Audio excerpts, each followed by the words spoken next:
It's interesting. We had the Gemara Sanhedrin. There was a story with Tamar and Amnon, where Tamar and Amnon, there was a question. They were the equivalent of brother and sister, and they wanted to marry, and the question, they definitely were not related. They were biologically related, but halachically they were not related. So, and Amnon wanted to marry Tamar, his sister. So Tamar says to her brother, they were biological, because the mother was an Eshes Sifas Torah. As we discussed, whether the person is permitted to cohabit with the woman in battle before she's converted. So if you opinion he can, so she was conceived before the mother converted. So what's the case? If she was conceived before conversion, so the child's not a Jewish child, even though the child may be born Jewish, because the mother subsequently converted. But if she had another child from David afterwards, the two of them, although biologically they're siblings, but in terms of halacha, they're not related to one another. So Tamar, Amnon wanted to marry sister Tamar, so she says, you can't marry unless you get permission from our father, from David. But it wasn't going to happen. So one of his friends said to him, no problem. Put out the word that you're not well, and because of the special relationship you have with your sister, and when she comes to accommodate your needs, you force yourself upon her, and you equivalent of rape. You rape her. And once you cohabit with her, then she'll agree to marry you. And even though you're not going to seek out the consent of your father. And that's what he did. And it was disastrous afterwards. The relationship deteriorated to disastrous. So when David, as a result of what happened, so she was a Pnuya. She was a single woman. It wasn't a question of a married woman. So he enacted that a person is not permitted to seclude himself, sequester himself with a single woman. You're not permitted because of what happened. Because a man is attracted to a woman, you never know what could happen behind closed doors. So to be sequestered, secluded by yourselves, you're not permitted. That's a drabonon. That's rabbinical. What about if a woman be a married woman? That's already, we're talking about Doraisa. That's based on Psukim. Person goes and sequesters himself with a married woman. The source of that story? That's why David legislated that you're not permitted. Because of that incident that took place. And there we're talking about, she's not a nida. Nida is a separate issue. If a woman's a menstruant. A nida is a question because the person who has to a nida, it's a chavi krisus. Right? The liability is koris, and that's an erva. Nida is erva. Okay? But what about it would be an eshes ish, which we discussed? That's an isdoraisa. Person goes and sequesters himself, secludes himself with a married woman. Well, they're different. It's her husband in town, not in town, different things. So let's say they go away somewhere where it's possible such a thing could happen. It's a Torah violation. She's permitted to husband if nothing happens. She's not an adulteress. But did they violate the law of secluding yourself with a married woman, or the married woman secluding herself with somebody other than her husband? The answer is yes. She's not permitted. Lo yisyachid odom im shtei noshim.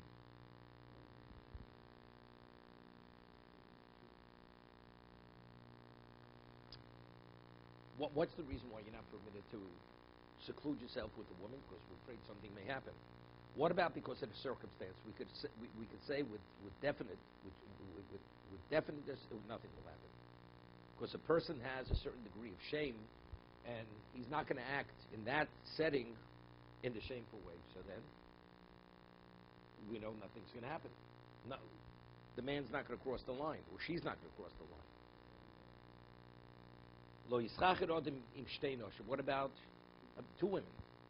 So it's two women. So if he cohabits, or they cohabit, the shame, each one's cohabiting with the other one's aware of it, in the presence of the other one. With two women, it's a problem. Even if two women are there, it's a problem. We want to discuss. What about if you have two men and one woman? So two women and one man is a problem of yichud. Avol isha achas misyachedes im shtei anoshim. But one woman is permitted to seclude herself with two men. Because a man has shame A man will not cohabit with a woman in the presence of another man. What the Gemara is going to say, we're only speaking about ksherim. If people have a certain moral code, there's certain people comes to this area totally corrupted. Totally corrupted. You know, we hear things that go on in society, what goes on. And if it's that kind of person, you could have 100 women, makes no difference. 100 men with one woman, you know, you could have many things going on. Reb Shimon Omer af ish echad misyachid b'shtei noshim. Bizman she'ishto imo. Okay, we're not getting into too much in detail on this point till later. Reb Shimon is of the opinion af ish echad misyachid b'shtei noshim. If his wife's with him, if a man's wife is with him, a wife always watches over her husband because she's concerned that her husband may act irresponsibly with another woman. V'yoshinimo b'pundoki. Now, what about if you have a situation, people go to sleep, and a man is together with, let's say, a number of women, or two men and a woman. The man goes to sleep, so when one man's sleeping, the other man could go cohabit with the woman. We say the whole issue is why could two men seclude themselves with a woman? Because there's the shame issue. One person will not cohabit in the presence of the other one. What about if one of them goes to sleep? When the other one's sleeping, the other one could cohabit with the woman. So what about if they go into an inn? His wife is with him, so maybe his wife falls asleep. He may, while his wife is sleeping, he may cohabit with one of the women. Just like him with two women without his wife there. A wife doesn't always sleep with one eye open when she's with her husband. Because she's always concerned that you never know what could happen. So therefore there's no concern. A wife always watches over her husband in this area.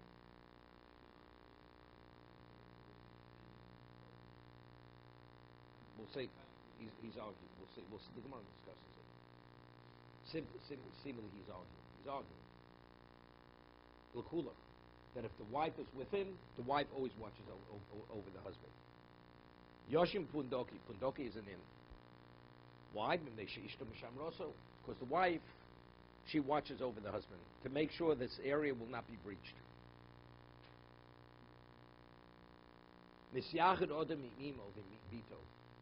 Is a person permitted to seclude himself with his mother, with his daughter? He's permitted. Gemara is going to cite psukim on this. Even though it's an erva, it's something which is not permitted, doesn't make a difference.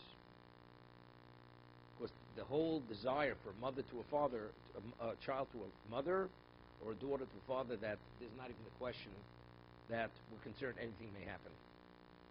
The yoshim im mohem b'kiruv basar. They're permitted even to sleep in the same bed where their flesh is touching one another. V'mhigdilu. What happens if they mature? We'll see what mature means. Zu yishen b'chsusa v'zeh yoshim b'chsusa. They're permitted to sleep in the same bed as long as they're wearing some degree of clothing, where the flesh is not touching. So there's a question we're showing. What about when they mature if one of them is wearing clothing? Because seemingly it seems they shouldn't be bikir of basar. So let's say only one of them is wearing a pajama or a nightgown. So there is no kir of basar. Or no, it means, because if you read the Mishnah as it says, the migdilu zu yishena b'chsusa, it's enough for the mother. Although the son he's grown, but as long as he's not touching his mother's flesh, it's not a concern. And the father, when he's with his daughter, if he's clothed, even though the daughter is not, it's not a problem. Or no, we say they both have to be clothed when they're in the same bed together. So they touch, but since they're touching through each one wearing their own garment, it's not a problem. We're not concerned. But the Mishnah says one man with two women is a problem. Two men with one woman is not a problem. Why is two women with one man not a problem? What about the shame aspect?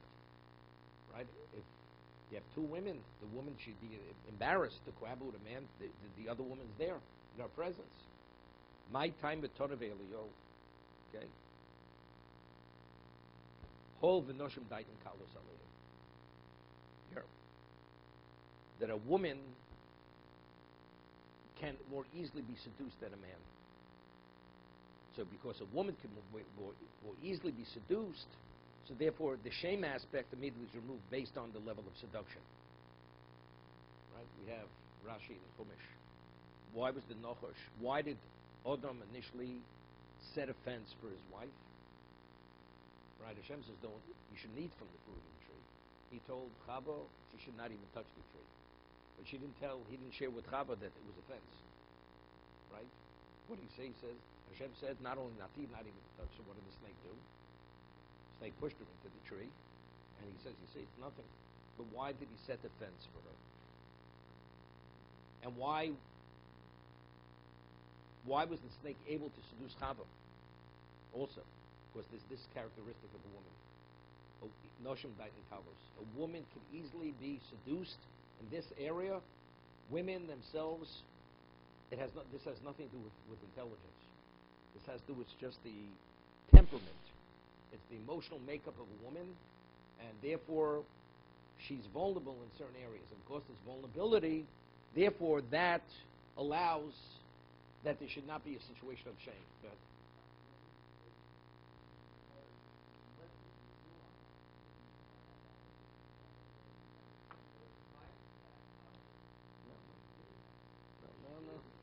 no. There's nothing to do. Because of Daitin Kalos, that's what it came about. That's who he's able to cohabit with. Has nothing, but Daitin Kalos was before.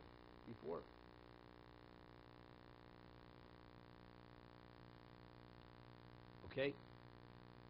But the Mishnah says we're not concerned. A son is permitted to seclude himself with his mother. How do we know that?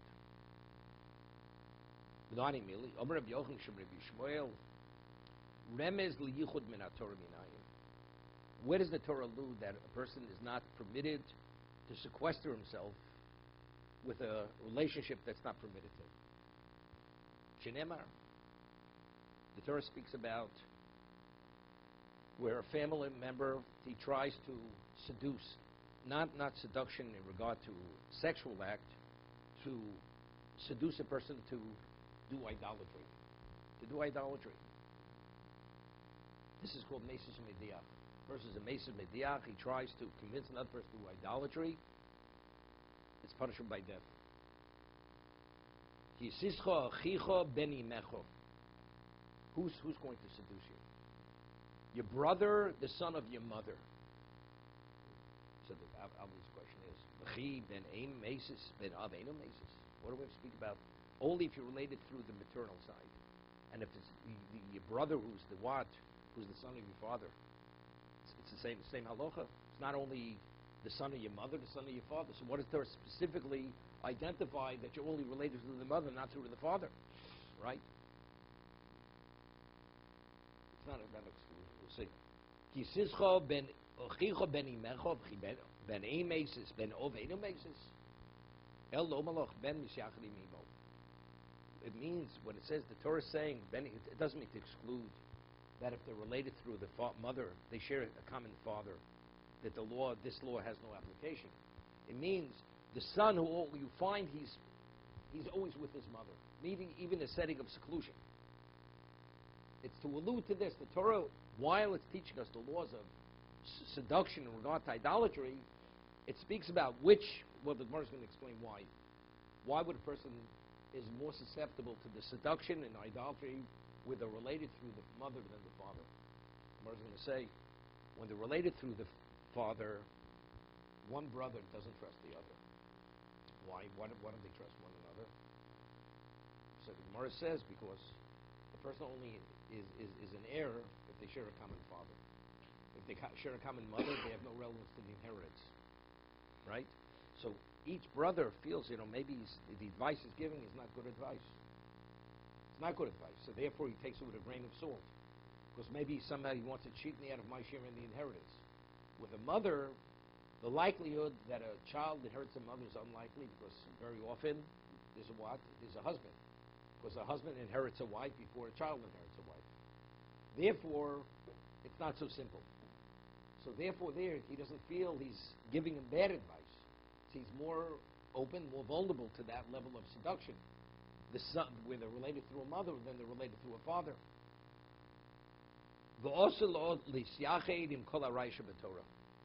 Person is not permitted to school himself with all the forbidden relationships in the Torah. This is all on Torah level. Is that a question? No, v'osel l'syachid. This is how we're learning all the... Which, since the Torah only permits the mother with the son with the mother, but any other erva would not be permitted. Would not be permitted. V'osel l'syachidim kol ha'reisha b'Torah. Yes. Pashi d'kra b'may ksiv. If you learn the pasuk simply, the pasuk speaking about where a person is trying to seduce another person to go do idolatry, encouraging to do idolatry. So the simple reading of the pasuk, what is it speaking about? Why do we pick in this context of seducing a person to idolatry, the son where their two brothers, siblings are related through the mother, not through the father? Lomi boy ben of the son Elay, where they're related through the same father, right? Through the paternal line. The son Elay, Eitzes roast, there's a chance that because there's a certain degree of dislike, because one brother feels the other one's infringing on the inheritance, so he gives him bad advice. Alafilu ben aim, lo son Elay, aim at Saislay. Komash Malon. One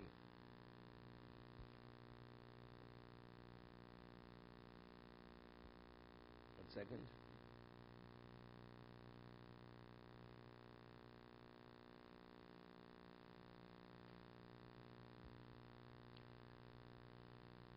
Not sure how does he explain what's the Kamash Malon? What's the Kamash Malon? You would think that if they're paternally related, he's giving them bad advice. Right? So therefore what? So he's not going to be receptive to his advice.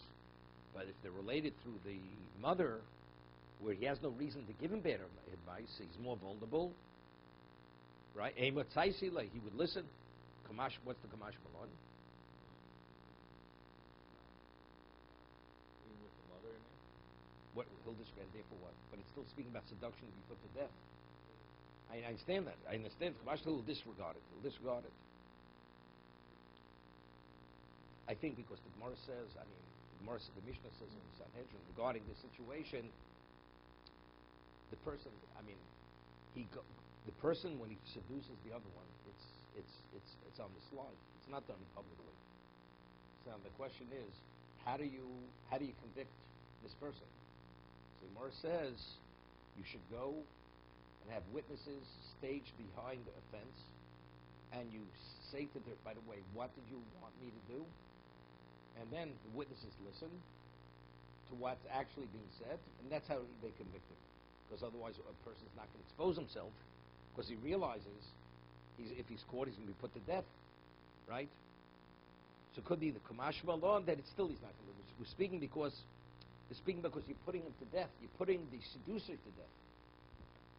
So how do you put him to death? If he's going to accept his advice, the answer is even the one where he still doesn't accept advice, although he has no reason to believe that he's giving a bad advice.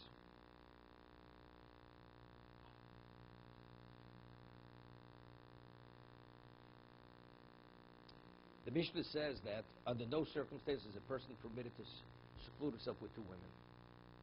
Right? Because it's possible in seclusion he may have relations, even the presence of the other. Seems to be our Mishnah is not going like Abba Shaul. The anonymous Mishnah. The Tanya.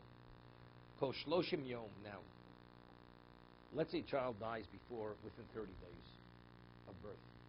What's the halacha? So then the whole concept of Kovod HaMes has no relevance anymore. It hasn't begun. If the child lives 30 days, you have to put the child in something which is semi-respectable, like a coffin. But if a child dies within 30 days, what do? One doesn't need a coffin, one doesn't need an entourage, what we call an escort, out to the Beis HaKfaros, because the child is not considered a viable child. Unless the child lives 30 days. Not simple. Let's say the child was fully developed. The child dies before 30 days. Is that child a nafel? Not a nafel. Because it's kodu chadosha if the child's fully developed. Okay? But because the child never assumed the status of a full functioning human being for 30 days, so all the laws of covenant have no relevance to that child. What? So shayla the shiva. So shayla not kosher. It's not simple. The shiva. What? No, it's considered for it. That child is the mother. Next child is not a bechor. Not a bechor. Koshoshim yotzei b'cheik. B'cheik means you carry the child out in your lap. The child does not have to be put in any receptacle, which gives that child any degree of respect. V'nikbar b'ishachos shnei anoshim. And one woman and two men go. Avolo b'ishechod shtei noshim. Tanakama says, when they go out to bury the child, it's two men and one woman, but it should not be one man and two women. So what does the Tanakama say? This is our Mishnah, correct? That with one man and two women, because there's a principle of what? Noshim daitin kalos. They're vulnerable in this area, so we can't trust it.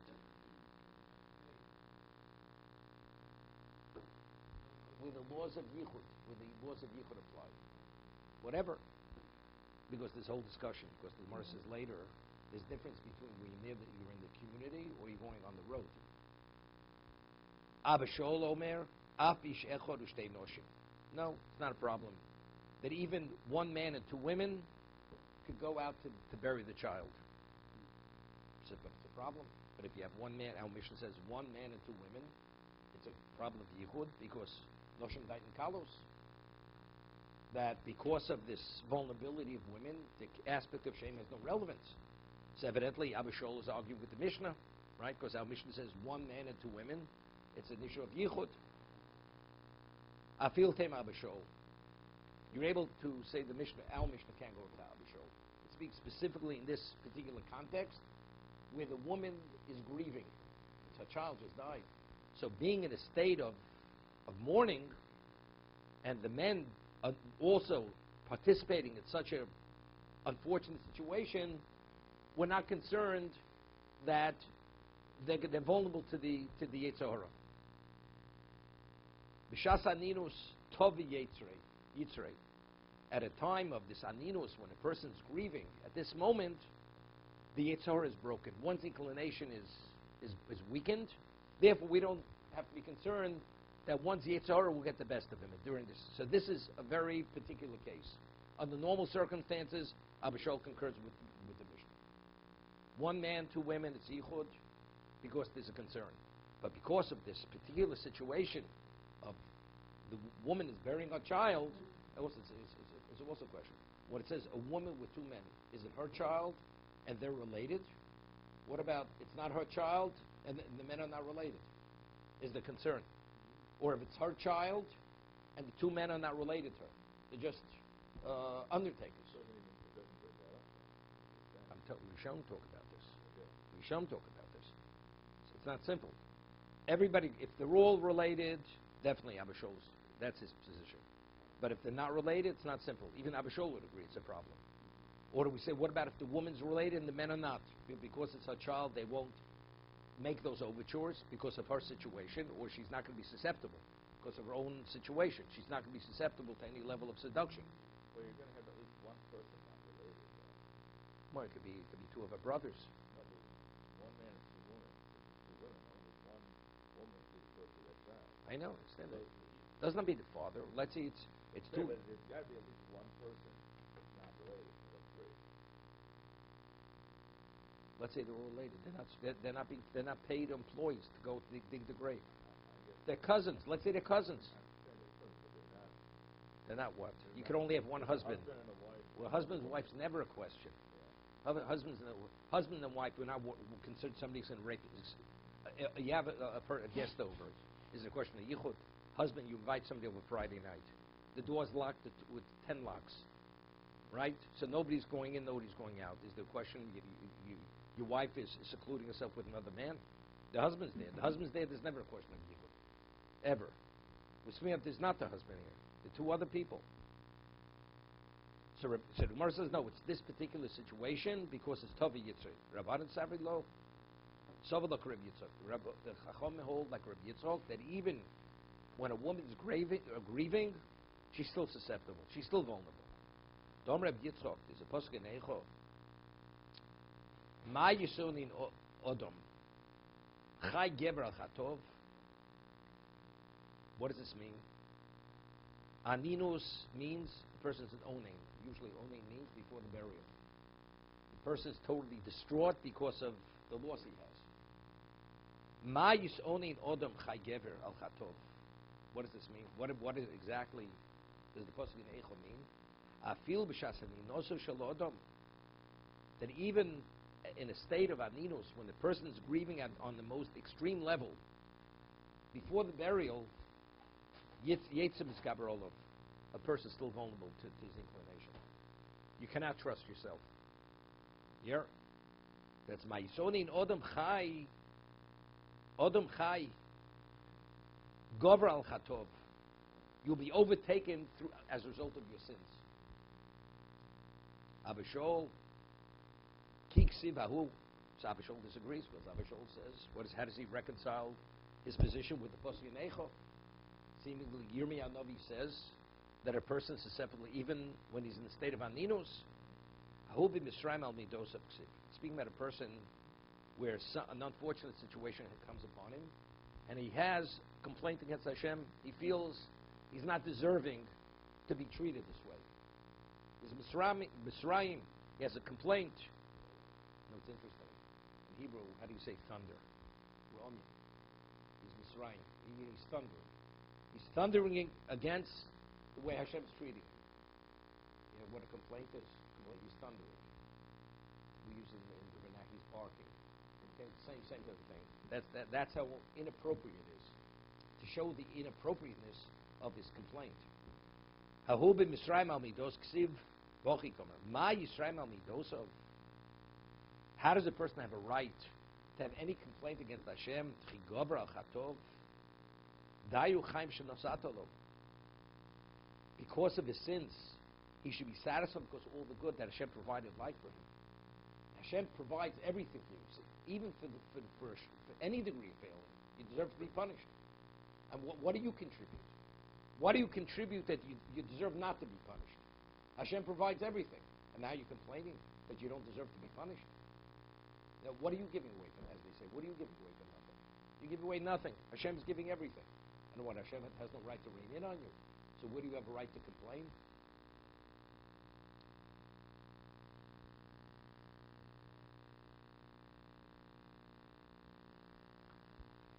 It's not simple. You know, we say that, there's an expression of misery loves company. If everybody's suffering, it's not a problem. But what about a person singled out? Am I worse than he is? Why is Hashem picking on me, so to say? Right? That's usually when a person has a complaint. That's a greater possibility a person has, or even if he doesn't verbalize it, he thinks it. Right? Some people have tzoros, not to be understood. Is he so terrible? Right? Tzaddik v'ralo, chas v'sholom. Even a tzaddik v'ralo. It happens. Nor says Rabbi Yochanan, he had 10 sons. He had more. 10 of his sons died in his lifetime. And he would go and be Menachem Oval with the tooth of his 10th child and say, this is the tooth of his 10th child. That's how he would console me. He would, to indicate, to minimize the other person's tzara. Meaning, but again, why is that a consolation? Because a person normally can't reconcile the pain, the loss. So if he has 10 and he has no claim, so a person who has one loss, he should have a claim? Definitely shouldn't have a claim.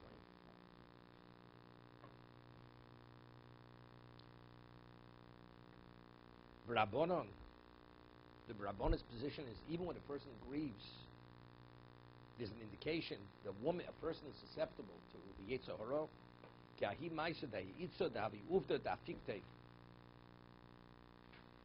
Okay, there's a story with a woman. She had gone out. So over here you have to write. There's a Tosas in the Rashi. What exactly the incident was? What was the incident with the woman?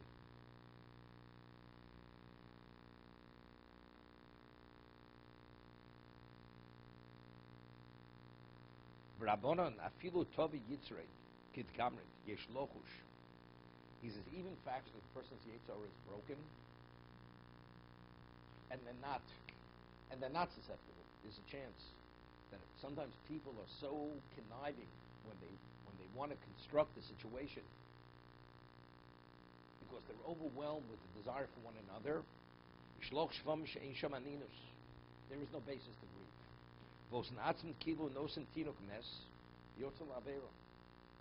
Meaning they're putting on a charade here. They're taking a child as if they're carrying a child who passed away to bury. If you took a living child, and people believed that the child had died, she wanted to commit adultery with this man. So people see a woman going with a man. How is it possible? So people will believe that since she's grieving, there's no way she's going to do anything but he's going to come to bury the child. But factually, the child was alive.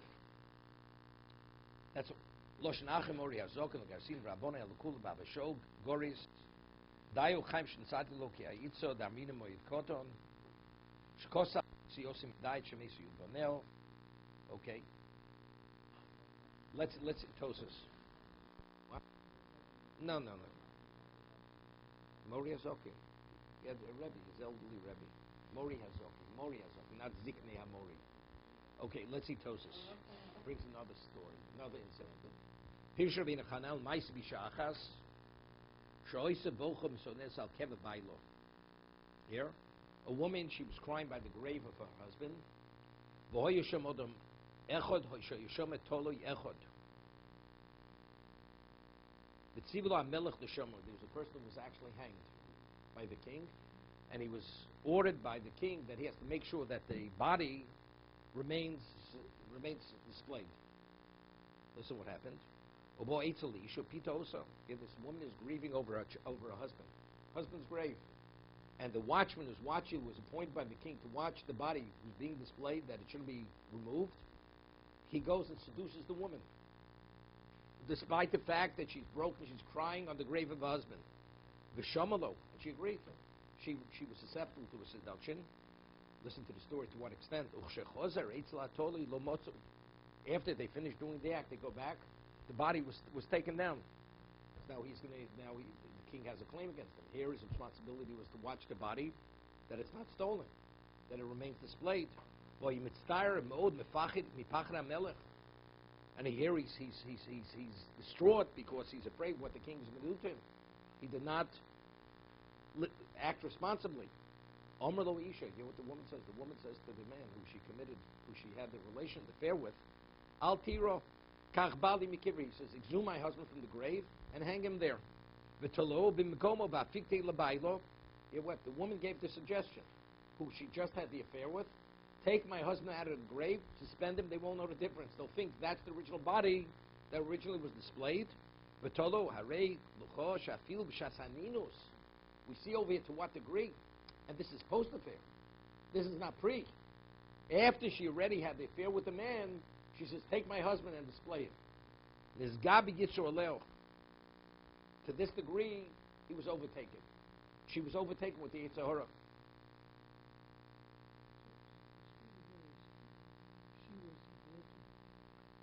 They just buried her husband. No. She was crying at the grave. There was another man that was hanged. And the king said to the cemetery keeper, make sure that body is not taken down. He was attracted to this woman. She agreed, and they had an affair together. By the time they came back, the body was missing.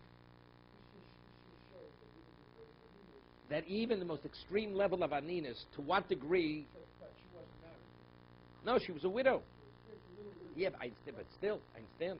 We understand. Sure. No, but you see the possibility to what degree a person is vulnerable in this area. We want to say in a state of grieving, you don't have to be concerned. Here we see you have to be plenty concerned. You never know when the 8 arrows can get you, even in the most extreme situation. Could be continued.